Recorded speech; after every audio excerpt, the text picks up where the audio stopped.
The sum of first q terms of an AP is 63q minus 3q square. If its pth term is minus 60, find the value of p and also find 11th term of this AP. इस problem के according आपको q terms का जो सम है वो mention है variable के term में, और p टर्म आपको मेंशन कर रखा है। आपको बताना है यहाँ पे दो चीजें, पहला उस p की वैल्यू क्या है और दूसरा इस AP का 11th टर्म क्या है। जब भी आपके पास कोई ऐसा प्रॉब्लम आता है जिसमें सम मेंशन होता है और आपको उस एपी का कोई भी टर्म्स बताना होता है, तो एक डायरेक्ट मेथड है जिससे आप सीधे उस टर्म को बता सकते हो, और एक मेथड है जिसमें पहले आप एपी फॉर्म करते हो उसके बाद उस टर्म्स को बताते हो। तो यहाँ पे हम लोग दोनों मेथड यूज करेंगे और दोनों मेथड से इसका आंसर कैलकुलेट करेंगे। तो चलिए सबसे पहले हम लोग क्या करेंगे, यहाँ पे एपी फॉर्म करेंगे और बताएंगे इसका पी क्या होगा और 11 टर्म क्या होगा, फिर हम डायरेक्ट मेथड पे आएंगे। चलिए सबसे पहले एपी फॉर्म करते हैं। तो यहाँ पे मेंशन है जो आपका एस क्यू है वो गिवन है as 63q minus 3q square. तो यहाँ पे q की वैल्यू अगर हम 1 यूज करेंगे तो ये S1 आएगा, तो यहाँ हो जाएगा 63 माइनस 3 इंटू 1 का स्क्वायर करोगे तो 3 ही रहेगा, मीन्स 60। और S1 को हम लोग A1 मीन्स A बोलते हैं, that is sum of the first term means first term. अब सेम ऐसे ही एस क्यू की जगह अगर हम 2 यूज कर लें तो लिखेंगे यहाँ पे 63 into two minus 3 into two का स्क्वायर हो जाएगा ये। तो इसको सॉल्व करोगे तो आ जाएगा 126 माइनस यहाँ पे हो जाएगा 4 3 जा 12, और इसको माइनस कर दोगे तो आ जाएगा 114। और जो S2 है वो रिप्रेजेंट करेगा A प्लस A2 को, मीन्स इसकी वैल्यू आपने 114 कैलकुलेट किया हुआ है। A आपको पहले से पता हो चुका है 60, इसलिए अगर हम यहाँ पे 60 यूज कर लेंगे तो हम लोगों को A2 मिल जाएगा, मीन्स इस AP का सेकेंड टर्म। तो A2 यहाँ से कैलकुलेट करोगे तो आ जाएगा 114 माइनस 60 मीन्स 54। यानी आपको AP मिल चुका है जिसका पहला टर्म है 60 एंड सेकेंड टर्म इज 54। इस तरीके से एपी आपका फॉर्म हो गया। अब यहाँ पे डी की वैल्यू अगर आप देखोगे तो आपको मिलेगा ये -6, इसी को यूज करेंगे हम लोग। तो बताएंगे सबसे पहले पी की वैल्यू, उसके बाद 11th टर्म। तो अगर हम लोग यहाँ पे एपी का फॉर्मूला यूज करें तो लिखेंगे AP equal to A plus P minus 1 into D. AP की वैल्यू -60 यहाँ पे मेंशन है, ए की वैल्यू यहाँ पे है 60 प्लस पी की वैल्यू बतानी है, और डिफरेंस हमने कैलकुलेट किया है -6। इस 60 को इधर भेज दोगे तो हो जाएगा -120, और ये -6 अगर इसको यहाँ पे आके डिवाइड करेगा तो आंसर आ जाएगा यहाँ पे 20। 20 इक्वल टू पी माइनस 1, तो यहाँ से पी कैलकुलेट करोगे तो हो जाएगा 20 प्लस 1 मीन्स 21। यहाँ पे पी की जो वैल्यू है वो 21 है। ठीक है, अब चलिए आते हैं हम लोग इसके 11th टर्म पे। 11th टर्म कैलकुलेट करने के लिए आपको लिखना पड़ेगा A11 that is equal to A plus 10D।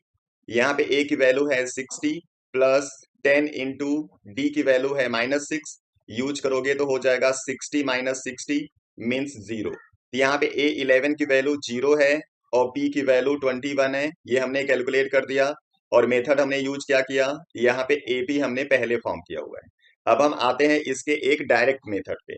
अगर आपको एस एन दिया हुआ है और आपको कोई भी टर्म बताना है, मीन्स ए एन बताना है, तो हम फार्मूला यूज करते हैं SN-SN-1। इस फार्मूले को यूज करोगे तो डायरेक्ट आपको ए एन मिलेगा। अब इसी फार्मूले को हम लोग यहाँ पे इम्प्लीमेंट करते हैं। तो अगर आपको बताना है एपी तो आपको लिखना पड़ेगा SP-SP-1।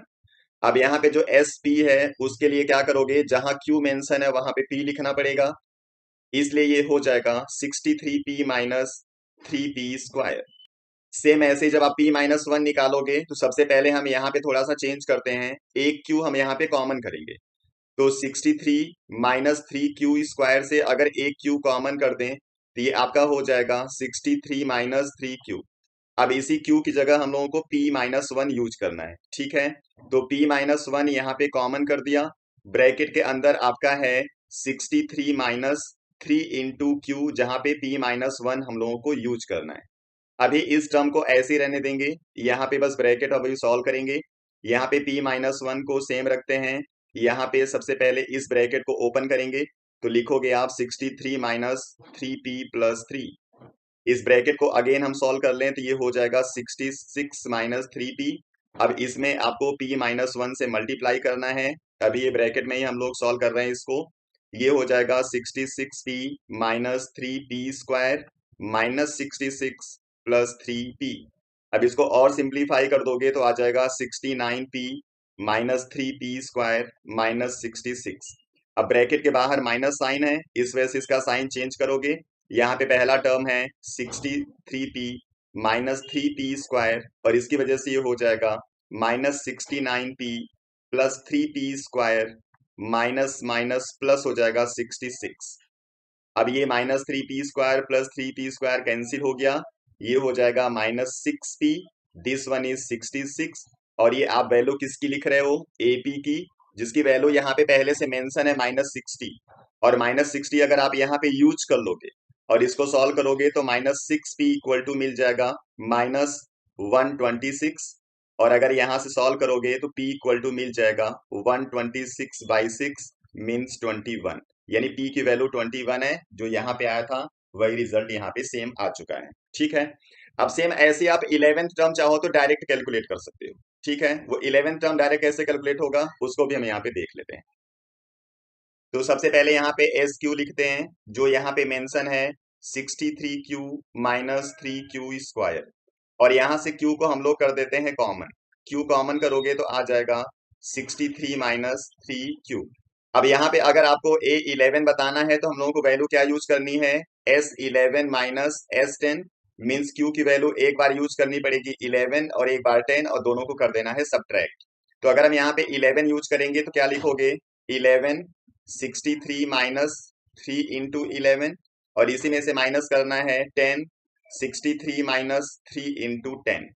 तो यहाँ पे सॉल्व करोगे तो आ जाएगा 11, 63 माइनस ये करोगे 33 तो आएगा 30, माइनस 10 इंटू ये 63 में से 30 माइनस करोगे तो आएगा 33। This one is become equal to 330, this one is again 330, और जब इसको सब्ट्रैक्ट करोगे तो आंसर आ गया 0, मीन्स A11 होगा 0। ये हो गया डायरेक्ट मेथड से इसका आंसर, और बाकी ये हो गया आपका AP से। जो भी मेथड आपको अच्छा लगेगा उस मेथड को आपको यूज करना है। चलिए नेक्स्ट वीडियो में फिर आते हैं दूसरे प्रॉब्लम के साथ। आप लोग पढ़ते रहिए, अपना ख्याल रखिए। Thank you.